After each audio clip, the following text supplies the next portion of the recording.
Chegou o vídeo mais esperado pela Dona Filomena. Vamos parar com isso, viu? Ouve aqui, ó. E a respeito é eu. Vocês sabem, galera, Dona Filomena é minha avó. Ah, bom, então assim sim. Teve um vídeo aí, ó, que eu cheguei a suspeitar que era ela que tinha inventado esse equipamento que nós vamos usar hoje. Já o coador de pano, eu revirei esse tal de Google aí, não achei nada.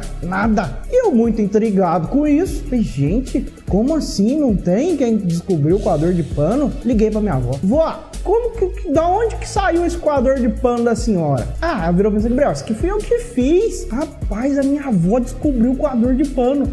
Esse cara bebe, viu? Dona Filomena, cafezeira, vamos para mais esse vídeo então. Galera, antes de continuar esse vídeo, vou dar uma notícia boa, hein? Ó, vou deixar aqui, ó, o cupom de desconto. E aí, se por 5 primeiros que entrarem lá no site fizerem a compra, preencher lá, cupom de desconto cafezeiro, vai ganhar 10% de desconto na compra do coador de pano.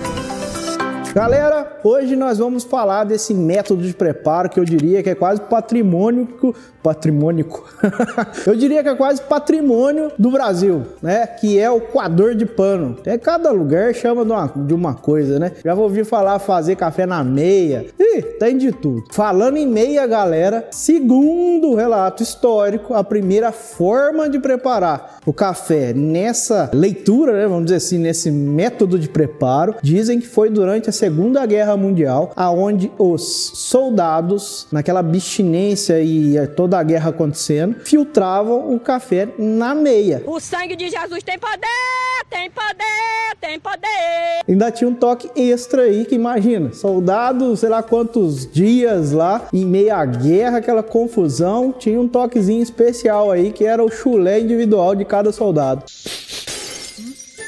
Pensa bem, galera. Tem coragem? Então é mais ou menos aí que começou. E aí, o pessoal começou a me questionar. E falou, Gabriel, e no fim, esse coador é bom, é ruim? Fazer café filtrado no pano, quais são os pontos positivos, né? Então, a ideia aqui é deixar algumas dicas de preparo desse método de preparo para vocês. E vou deixar também aqui no card um vídeo que eu fiz um comparativo do preparo no pano com o preparo no papel, né? Uma comparação entre os dois. Quais são as vantagens e desvantagens de preparar café utilizando ou um ou outro. Então, pessoal, esse método ele é um querido aí no Brasil, porque eu acho que além de ter esse lado aí de preparar o café em si, né, que é o objetivo principal, ele tem muita história para contar. Igual eu brinquei aí no começo com a minha avó, tem um lado afetivo. Acho que todo mundo que toma um café coado num coador de pano, de alguma forma lembra da avó, lembra da fazenda, lembra de Minas. Acredito que ele se tornou aí um querido no Brasil e eu tava brincando aqui, mas é quase um patrimônio histórico, obras de artes que retratam isso, né, enfim. E querendo ou não, tem seus pontos negativos e fortes falando tecnicamente, mas tem uma coisa que eu sempre falo aqui no canal também, que é café bom é aquele que você toma e gosta, e ponto, né? Seja ele coado da forma que for, seja ele a marca que for, o determinante da xícara é o seu gostar. Adianta nada, tecnicamente você tem um café maravilhoso, mas se você tomou ele e não gostou. Então a ideia aqui é mostrar para vocês como melhorar o seu preparo aí utilizando o coador de pano. Então, galera, uma dica aí é pegar e triturar o café na hora, né? Moer na hora, vocês vão ver que independente do método, seja ele um coador de pano, de papel, seja lá o que for, a melhoria vai ser, assim, grandiosa em moer o café na hora. Para isso, vou usar aqui um moedor manual de fácil acesso hoje. Inclusive, você consegue comprar, inclusive, lá no nosso site. Só que antes disso, eu preciso regular o ajuste aqui, né, de moagem para que fique adequado para esse método. Então eu vou regular aqui o moedor e a moagem que a gente vai usar aqui é uma moagem um pouco mais fina, uma textura que lembra aí um açúcar refinado. Se a gente estiver falando com um barista, você pode pedir para ele assim, moe aí no ponto 3, 4 para mim fazer no coador de pano. Regulei, vou utilizar aqui, ó, para pesar o meu café, a balança da Presca, vou usar 15 gramas.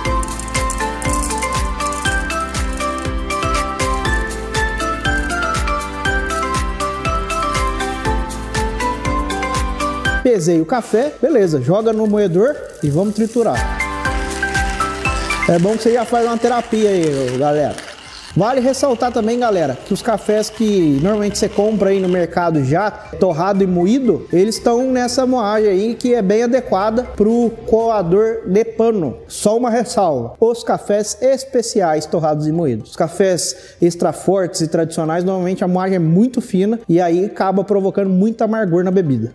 Então vamos lá, vamos preparar o café. Antes vamos escaldar o filtro de pano. É bom que você, além de saturar o pano para ele não roubar o óleo de sabor do café, você ainda aquece a xícara e tira algum resíduo, né, de que tenha ficado aí de um café anterior. Descartar a água aqui, a xícara já pega uma certa temperatura, o café está triturado aqui na parte de baixo do moedor, daqui mesmo eu já coloco no filtro. Então 15 gramas de café eu vou utilizar aqui, galera. Agora, essa medida aí, ó, essa medida aí que eu vou passar para vocês aqui é infalível. Eu acho que todo mundo consegue fazer esse café aqui. Essa medida chama olhômetro. A vida inteira você fez café no olhômetro aí veio um barista e falou assim: tem que usar balanço, tem que fazer aquilo, tem que fazer aquilo. Aí surta, né? Você fica louco. Mas dá para ir no olhômetro, viu, galera? Ó, coloca primeiro um pouquinho de água.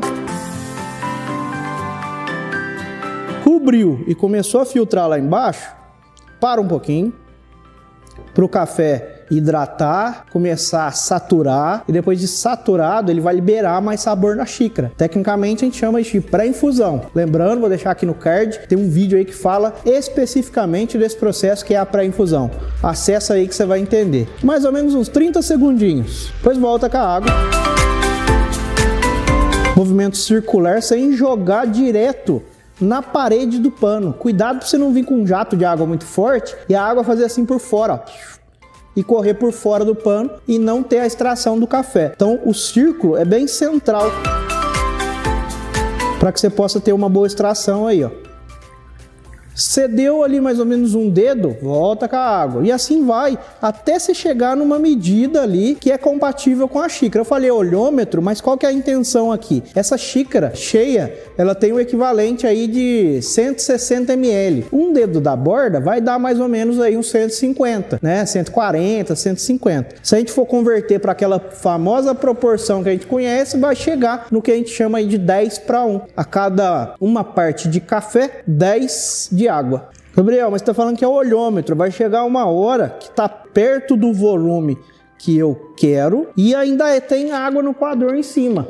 O que eu faço? Já deixa de jeito aí, ó, um outro recipiente, para que na hora que chegar o volume que você precisa, você já coloque ele ali para gotejar dentro desse recipiente. E aí você não vai ter esse problema aí. Tem alguns coadorzinhos desse de pano que inclusive já vem com uma base embaixo para segurar essas gotinhas. No meu caso aqui, ó, eu vou usar um outro recipiente para captar essa gotinha final. Filtrei o café, tá pronto. Moleza. Prontinho. Sem segredo. Lembrando que o café que a gente usou aqui é o blend, né, que a gente tem aí, que é um café mais equilibrado, com notas mais de caramelo, notas de chocolate, um café bem equilibradinho. Tem corpo, doçura, tem acidez, enfim. Vamos ver como é que ficou, né? Eu acho que uma grande vantagem de fazer café no pano, gente, é que a trama do pano realmente ela é mais aberta do que a do papel.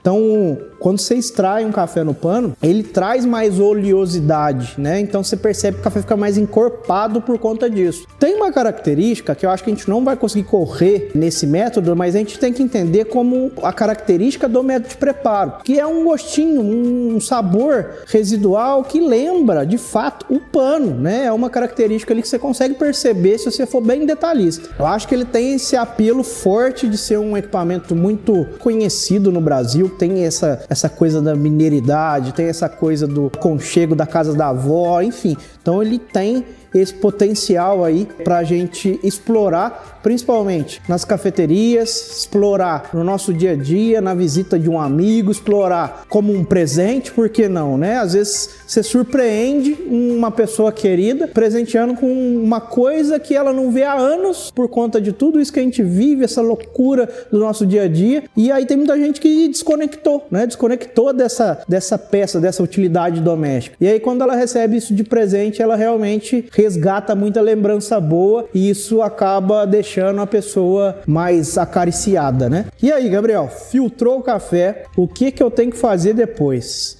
Um problema, eu diria, que o coador de pano tem é com relação à higienização. Então tem que higienizar muito bem o pano, tirar todos os resíduos, né? Joga no lixo, o pó, o excesso para não entupir aí seu ralo da pia. Depois enxágua bem em água corrente, dá uma torcida nele. E aí, galera, um dos problemas é que os resíduos que ficam ali podem gerar proliferação de bactéria. Então a dica é, coloca esse coador num saquinho, tira bem o oxigênio de dentro, aí você tem a opção de congelar ele, que é até o mais indicado, porque o congelador ele paralisa o processo fermentativo, de oxidação, ou você coloca na geladeira se você tem um uso recorrente. Se for guardar na geladeira, eu recomendo colocar às vezes num potinho com água, né? Porque a água vai evitar essa proliferação de bactéria ao redor do pano. Se não for usar ele no dia seguinte, tira da água, enxágua e troca a água do potinho. Então tem essas dicas aí de armazenamento. Reforçando aqui que o coador de pano não é eterno, né? Minha avó acha que é eterno. O dela tem todo tipo de bactéria, vocês imaginar, tá no coador de pano da minha avó. Então assim, a uma hora tem que trocar, viu, vó? Eu acho que essa hora já passou. Então, assim, determina um prazo aí. Hoje a gente recomenda coisa de 3 meses, né? E depois você troca. E muitas das vezes você consegue comprar só a flanelinha, só o pano, né? Já pronto, e você coloca no seu coador de novo. Esse daqui, ó, é bem prático. Tem um arozinho aqui, ó. Depois, se for o caso de trocar, você abre o aro, tira o paninho dali e coloca outra flanelinha. Toma café com a sua avó também, cara. Vai lá, faz um cafezinho com a vovó e até semana que vem.